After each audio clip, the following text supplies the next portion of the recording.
সুপ্রিয় দর্শক, স্বাগতম জানাচ্ছি সর্বশেষ আপডেট বাংলা সংবাদে। শুরুতেই সংবাদ শিরোনাম। শুরুতেই জানিয়ে দেব, সাবেক নেত্রীর মৃত্যুদণ্ড কার্যকর চায় বাংলাদেশ, এই পথে বড় বাধা ভারত। বিস্তারিত থাকছে প্রতিবেদনে। এদিকে বাংলাদেশে চ্যালেঞ্জ আসছে প্রতিবেশী দেশগুলো থেকে। সার্বিয়ার সাবেক প্রেসিডেন্ট বরিস তাদিজ। বিস্তারিত থাকছে প্রতিবেদনে। আরও জানিয়ে দেব, কুলিয়ারচরে অ্যাফিডেভিট করে আওয়ামী লীগ নেতার পদত্যাগ। বিস্তারিত থাকছে প্রতিবেদনে। এদিকে জাতীয় নির্বাচনে ভোট দিতে 17,900 প্রবাসীর নিবন্ধন। বিস্তারিত থাকছে প্রতিবেদনে। আরও জানিয়ে দেব, মিথ্যা মামলা প্রত্যাহার না করলে নির্বাচনে যাবে না জাতীয় পার্টি, আনিসুল ইসলাম। বিস্তারিত থাকছে প্রতিবেদনে। এবং সর্বশেষ জানিয়ে দেব, কক্সবাজারে বিএনপিতে যোগ দিলেন আওয়ামী লীগের 30 নেতাকর্মী। বিস্তারিত থাকছে প্রতিবেদনে। এতক্ষণ শুনছিলেন সংবাদ শিরোনাম, এবারে বিস্তারিত। ও নিরপেক্ষ নেত্রী হিসেবে পরিচিত ছিলেন, একজন বিপ্লবী নেতার কন্যা। 1970-এর দশকে বাবা নৃশংস হত্যাকাণ্ডই তার রাজনৈতিক উত্থানের পথ করে দিয়েছিল। তবে শেখ হাসিনার বাংলাদেশের রাজনীতির শীর্ষে পৌঁছানোর পর ঘটে ক্ষমতা থেকে এক অবিশ্বাস্য পতন। যেতে হয় ভারতে স্বেচ্ছা নির্বাসনে।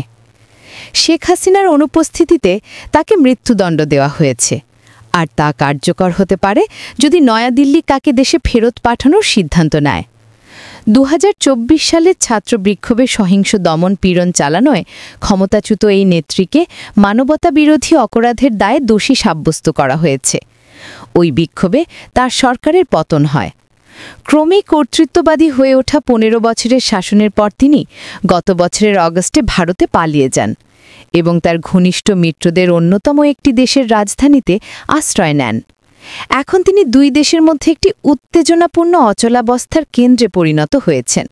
ঢাকা তার অপরাধের জন্য বিচারের মুখোমুখি করতে তাকে প্রত্যর্পণের দাবি জানাচ্ছে, যদিও তিনি জোর দিয়ে বলছেন তিনি এই অপরাধ করেননি। নয়াদিল্লিতে রাজনৈতিক শরণার্থী হিসেবে শেখ হাসিনার জীবন তার গল্পকে পূর্ণ চক্রে ফিরিয়ে এনেছে। প্রায় অর্ধ শতাব্দী আগে তিনি যে নির্বাসিত জীবন কাটিয়েছিলেন, সেই একই অবস্থায় তাকে ফিরিয়ে নিয়ে এসেছে এই শরণার্থী জীবন। বাংলাদেশের অভ্যন্তরীণ যুদ্ধাপরাধ আদালত, আন্তর্জাতিক অপরাধ ট্রাইব্যুনালে শেখ হাসিনার অনুপস্থিতিতে তার বিচার হয়েছে এবং তাকে মৃত্যুদণ্ড দেওয়া হয়েছে। এই আদালত গঠনে একসময় তিনি নিজেই সহযোগিতা করেছিলেন। এই আদালতে হাসিনার বিরুদ্ধে মূলত বিক্ষোভ দমনে বিক্ষোভকারীদের হত্যায় উস্কানি দেওয়া, বিক্ষোভকারীদের ফাঁসিতে ঝোলানোর নির্দেশ দেওয়া এবং বিক্ষোভ দমনে প্রাণঘাতী অস্ত্র, ড্রোন ও হেলিকপ্টার ব্যবহারের নির্দেশ দেওয়ার অভিযোগ আনা হয়। এদিকে বাংলাদেশের চ্যালেঞ্জ আসছে প্রতিবেশী দেশগুলো থেকে। সার্বিয়ার সাবেক প্রেসিডেন্ট বরিস তাদিজ বলেছেন, বাংলাদেশ বর্তমানে বিভিন্ন ধরনের চ্যালেঞ্জের মধ্য দিয়ে যাচ্ছে। বাংলাদেশের প্রতিবেশী দেশগুলো থেকে এই চ্যালেঞ্জগুলো আসছে। রোববার রাজধানীর সোনারগাঁও রোটেলে বে অফ বেঙ্গল কনভারসেশন 2025-এর স্পিড টকে এ কথা বলেছেন তিনি। সেন্টার ফর গভর্নেন্স স্টাডিজের আয়োজনে শনিবার থেকে 3 দিনব্যাপী এই সম্মেলন চলছে। বরিস তাদিজ বলেছেন, বাংলাদেশ এখন সব ধরনের চ্যালেঞ্জের মুখোমুখি হচ্ছে। সেই চ্যালেঞ্জগুলো প্রতিবেশী দেশগুলো থেকে আসছে। তিনি বলেন, আমি মনে করি বাংলাদেশকে ভারতের সঙ্গে কাজ করতে হবে, যা খুবই গুরুত্বপূর্ণ।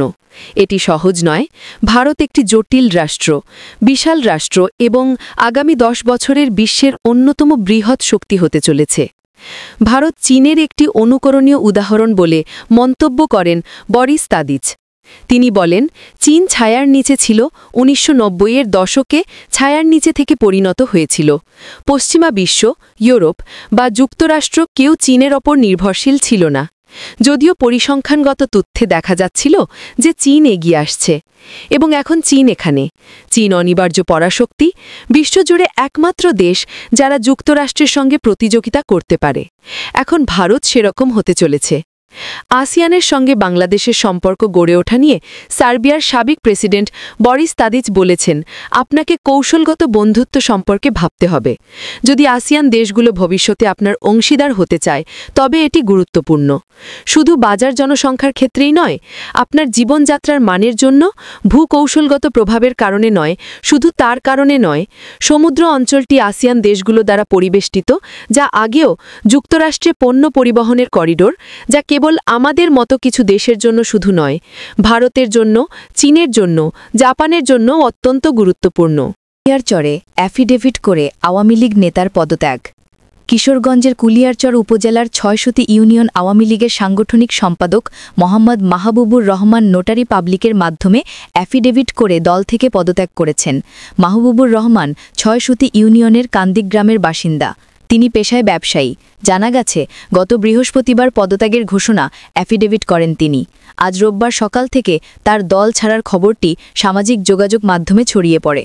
অভিনব কায়দায় দল ছাড়ার কারণ জানতে চাইলে তিনি মুঠোফোনে প্রথম আলোকে বলেন, অফিসে যাই তালা, বাড়িতে গেলে উত্তর আসে নাই, নেতা পায় না, তাই অ্যাফিডেভিট করে আওয়ামী লীগকে ছাড়তে হলো। পদত্যাগের কারণ হিসেবে মাহবুবুর অ্যাফিডেভিটে উল্লেখ করেন, বর্তমান ও অতীতের আওয়ামী লীগের অপরাধমূলক কর্মকাণ্ড তিনি আর সহ্য করতে পারছেন না। ২০১৪ সালে তিনি দলীয় পদটি গ্রহণ করেন। পদ থাকলেও কখনো তিনি দলে সক্রিয় ছিলেন না। পদত্যাগের পর থেকে আওয়ামী লীগের সঙ্গে তার কোনো ধরনের সম্পৃক্ততা নেই। পরিবার সূত্র জানায়, ভিন্ন কৌশলে দল ছাড়ার পিছনে মাহবুবুরের মধ্যে লুকিয়ে আছে চাপা কষ্ট। আওয়ামী লীগ শাসনামলে তার বিরুদ্ধে একাধিক মামলা হয়, তবে মামলাগুলো রাজনৈতিক নয়, পারিবারিক ও বাণিজ্যিক কারণে হওয়া মামলা। এ কারণে বছরের বড় একটা সময় তাকে আদালতে আসা যাওয়া করতে হয়। তার বিশ্বাস, দলীয় লোকজন মামলা না করলেও প্রতিটি মামলায় কোনো না কোনো দলের নেতার ইন্ধন রয়েছে। এ থেকেই তার মনে হয়েছে রাজনীতি আর নয়। নাম প্রকাশে অনিচ্ছুক আওয়ামী লীগের এক নেতা বলেন, দলীয় কার্যালয়ে কাউকে পাওয়া যায় না সত্য, তবে চাইলে যে কোনো প্রক্রিয়ায় দায়িত্বশীল নেতার হাতেই পদত্যাগপত্র দেওয়া যেত। তা না করে ভিন্ন কৌশল অবলম্বনের পেছনে তার ভিন্ন মতলব থাকতে পারে। অ্যাফিডেভিট করে দল ছেড়ে তিনি দলকে ছোট করেছেন, স্বার্থপরতার পরিচয় দিয়েছেন। এদিকে জাতীয় নির্বাচনে ভোট দিতে ১৭,৯০০ প্রবাসীর নিবন্ধন। ত্রয়োদশ জাতীয় সংসদ নির্বাচন ও গণভোটে পোস্টাল ব্যালটের মাধ্যমে ভোট দিতে বিদেশে অবস্থানরত ১৭,৯০০ শতাধিক Bangladeshi voter postal vote BD অ্যাপে নিবন্ধন করেছেন। রবিবার সন্ধ্যায় নির্বাচন কমিশনের ওয়েবসাইটের পোস্টাল ভোটিং আপডেট থেকে এই তথ্য জানা গেছে। ইসি পোস্টাল ভোটিং আপডেট তথ্য অনুযায়ী প্রথম পর্বে পূর্ব এশিয়া, আফ্রিকা ও দক্ষিণ আমেরিকা অঞ্চলে বসবাসরত প্রবাসী বাংলাদেশিরা ভোটের নিবন্ধন করবেন। অ্যাপ চালুর পর রবিবার রাত ৮টা পর্যন্ত এ অঞ্চলের বিভিন্ন দেশের মোট ১৭,৯০৭ জন প্রবাসী ভোটার নিবন্ধন করেছেন। নিবন্ধনকারীদের মধ্যে পুরুষ ১৬,৩৫৫ জন এবং নারী ১,৫৫২ জন। এর মধ্যে দক্ষিণ কোরিয়ায় ৭,৭৬২ জন, জাপানে ৪,৬০৬ জন, দক্ষিণ আফ্রিকায় ২,৩১১ জন ও চীনে ১,২৮৯ জন রয়েছে। গত ১৮ নভেম্বর পোস্টাল ভোট বিডি অ্যাপটি উদ্বোধন করেন প্রধান নির্বাচন commissioner CEO AMM Nasir Uddin. ওই দিনই ত্রয়োদশ জাতীয় সংসদ নির্বাচনের জন্য মোট ১৪৮টি নির্দিষ্ট দেশে পোস্টাল ভোটিং নিবন্ধনের সময়সূচি ঘোষণা করে ইসি।